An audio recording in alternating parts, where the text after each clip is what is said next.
ఓం సాయిరామ్. బాబా భక్తులందరికీ కూడా నమస్కారం అండి. అందరూ కూడా సుఖంగా సంతోషంగా ఎప్పుడూ కూడా ఆనందంగా ఉండాలి అని చెప్పి ఆ బాబాగారి తరపున నేను కూడా మనస్ఫూర్తిగా కోరుకుంటున్నాను.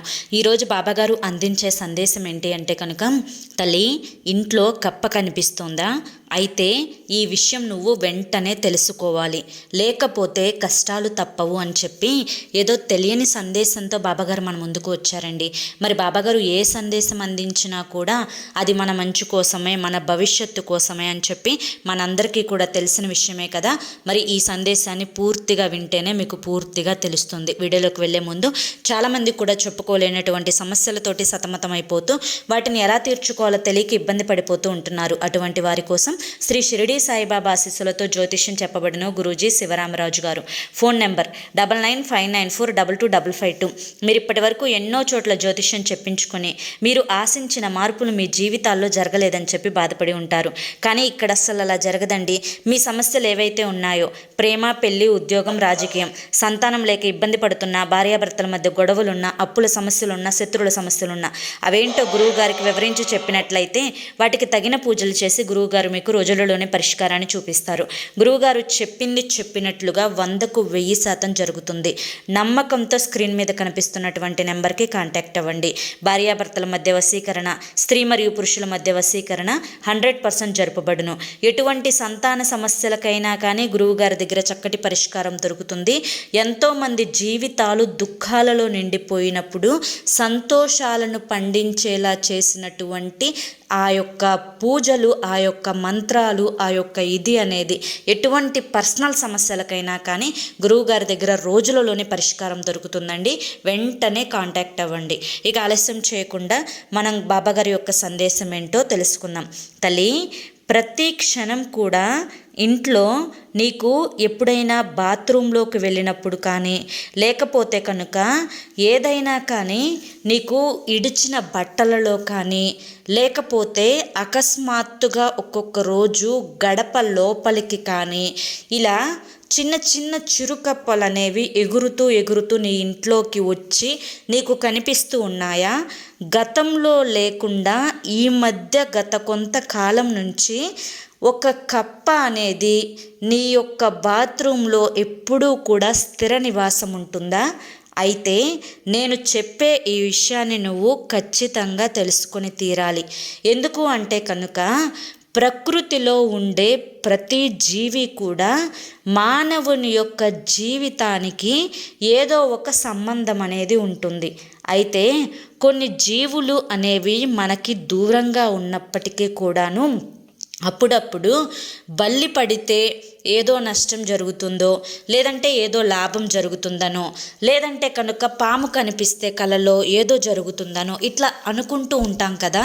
అలాగే కప్ప కనిపించినా కూడా ఒక రకమైనటువంటి కొన్ని మార్పులు అనేవి నీ జీవితంలో జరగబోతున్నాయి అని చెప్పి నువ్వు తెలుసుకొని తీరాలి. అయితే కప్ప నీకు కనిపించడం శుభమా అశుభమా అంటే కనుక, ఖచ్చితంగా మంచి జరగడానికి మాత్రమే, నీకు మంచి చెయ్యాలి అన్న ఉద్దేశంతో మాత్రమే భగవంతుడు నీకు కప్పని కనిపించేలా చేశారు. మరి ఏం జరుగుతుంది అన్న విషయానికి వస్తే, కప్ప రూపంలో నీ యొక్క పితృదేవతలు నీకు ఏదో చెప్పాలి అనుకుంటున్నారు. అంటే ఆ యొక్క పితృదేవతలకి నువ్వు నమస్కరించకపోవడం, లేదంటే వారి యొక్క కోరికలు వారికి అనుకూలంగా నువ్వు నడుచుకోకపోవడం, వారి కోరికలకు తగ్గట్లుగా నీ యొక్క జీవన శైలి లేకపోవడం, లేదంటే ఏదన్నా పెద్ద పండుగ వచ్చినప్పుడు ఆ పండుగ టైంలో వారికి నువ్వు బట్టలు పెట్టుకోలేకపోవడం, ఇటువంటివి ఏదైనా కానీ జరగకపోతే నువ్వు వారి మనసుకు నచ్చిన విధంగా ఉండాలి అని చెప్పి మన పెద్దలు ఏం కోరుకుంటారు? మనం సంతోషంగా ఉండాలని కోరుకుంటారు. అలా నువ్వు ఉండకుండా బాధలతో ఎప్పుడూ మానసిక వ్యాధితోటి బాధపడుతున్నావు అని చెప్పి, అలా ఉండకుండా ఆనందంగా ఉండాలి అన్న ఉద్దేశంతో నీకు కప్ప కనిపించి నీ యొక్క పితృదేవతలు నీకు సంకేతాన్ని ఇస్తున్నారు అని చెప్పి అర్థం చేసుకోవాలన్నమాట. ఇక రెండవ సంకేతం ఏంటి అంటే కనుక, కప్ప కనిపించడం వల్ల ఎప్పుడైనా నీకు ఈశాన్యం మూలలో కప్ప కనిపిస్తే నీ ఇంట వాస్తు దోషాలు ఏమన్నా ఉన్నాయేమో, ఆ వాస్తు దోషాల వల్ల నీకు ఇటువంటి నష్టాలు, నువ్వు చేసేటువంటి వృత్తిలో సరైన ఫలితం అనేది రాకపోవడం, ఇటువంటివన్నీ ఈ వాస్తు దోషాల వల్ల జరుగుతున్నాయేమో అని చెప్పి నువ్వు అర్థం చేసుకోవాలన్నమాట.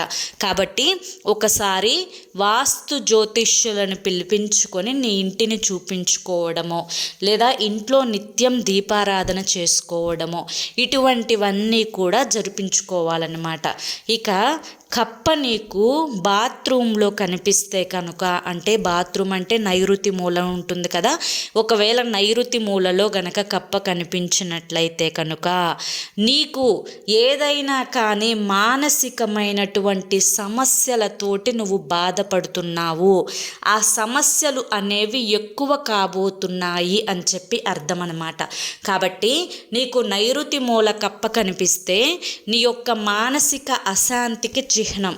కాబట్టి మొదట నీ యొక్క మానసిక వేదనకి కారణం ఏంటి, అసలు ఆ యొక్క మనోవేదనను ఎలా తీసివేసుకోవాలి, ఇదంతా కూడా నువ్వు ఆలోచించుకోవాలి. ఇక నీకు ఇంట్లో ఎక్కడ కప్ప కనిపించినా కూడా అది ఎటువంటి అశుభానికి సంకేతం కాదు. నీ యొక్క ఆరోగ్యాన్ని సరిచేసుకోమని చెప్పి ముందుగా నీకు సంకేతం ఇవ్వడం, మానసికమైనటువంటి ఆరోగ్యాన్ని సరిచేసుకోమని సంకేతం ఇవ్వడం, పితృదేవతలు కప్ప రూపంలో రావడం, వాస్తు దోషాలు సరిచేసుకోమని సంకేతం ఇవ్వడం, నీ ఇంటి కుల దైవం నీకు అంటే నన్ను మర్చిపోయారు, నన్ను గుర్తు చేసుకోండి, నాకు పూజలు చేయండి, నాకు పొంగళ్ళు పెట్టండి అని చెప్పి కులదేవత చెప్పాలి అని అనుకుంటుంది అనే సందేశం. అట్లా ఇటువంటి సందేశాలే తప్ప ఎటువంటి నష్టం అనేది ఉండదు. కాబట్టి కప్పలు కనిపించినప్పుడు వాటిని జాగ్రత్తగా పట్టుకొని, ఏదైనా కానీ కప్పలు ఎక్కువగా ఉన్న స్థానంలోనో నీటి కుంటల దగ్గరనో వదిలిపెట్టి రావాలే తప్ప వాటిని చంపడం కానీ, లేదంటే కనుక వాటిని టార్చర్ చేయడం కానీ, కాల్చడం కానీ, చెప్పులతో తొక్కడం కానీ, ఇటువంటిగా అంటే నోరు లేని జీవాలకు హాని కలిగించకూడదు అని చెప్పి బాబాగారు మనకి ఈరోజు ఈ వీడియో ద్వారా చెప్పాలి అనుకుంటున్నారండి. అయితే ఇప్పుడు అర్థమైంది కదా, చాలామంది కూడా కప్ప కనిపిస్తే భయపడిపోతూ ఉంటారు. కానీ కప్ప కనిపించడానికి గల కారణాలు ఏంటి అని చెప్పి పూర్తిగా తెలుసుకున్నారు కదా. మరి ఈరోజు ఈ సందేశం మీ అందరికీ కూడా నచ్చింది, అర్థమైంది అని చెప్పి అనుకుంటున్నాను. నచ్చింది, అర్థమైంది అని చెప్పి అనిపిస్తే ఈ వీడియోకి ఒక లైక్ ఇవ్వండి. కింద కామెంట్ సెక్షన్లో ఓం సాయిరామ్ అని చెప్పి టైప్ చేయండి. మొదటిసారి మన సాయి పిలుపు ఛానల్లోకి వచ్చినట్లయితే మన ఛానల్ని సబ్స్క్రైబ్ చేసుకొని సపోర్ట్ చేయండి. అలాగే రేపు మరొక మంచి వీడియోతోటి మళ్ళీ కలుసుకుందాం. అంతవరకు కూడా బాబాగారి యొక్క ఆశీస్సులు మీ మీద, మీ కుటుంబ సభ్యుల మీద ఎల్లకాలం ఉండాలి అని చెప్పి మనస్ఫూర్తిగా కోరుకుంటూ సర్వేజన సుఖినో భవంతు. ఇక మీరు ఎటువంటి సమస్యలతోటి బాధపడుతున్నా కానీ స్క్రీన్ మీద కనిపిస్తున్నటువంటి గురువుగారి నెంబర్కి అయితే వెంటనే కాంటాక్ట్ అవ్వండి. సమస్యల నుంచి బయటపడి జీవితంలో ఆనందంగా ముందడుగు వేయండి. జై సాయిరామ్.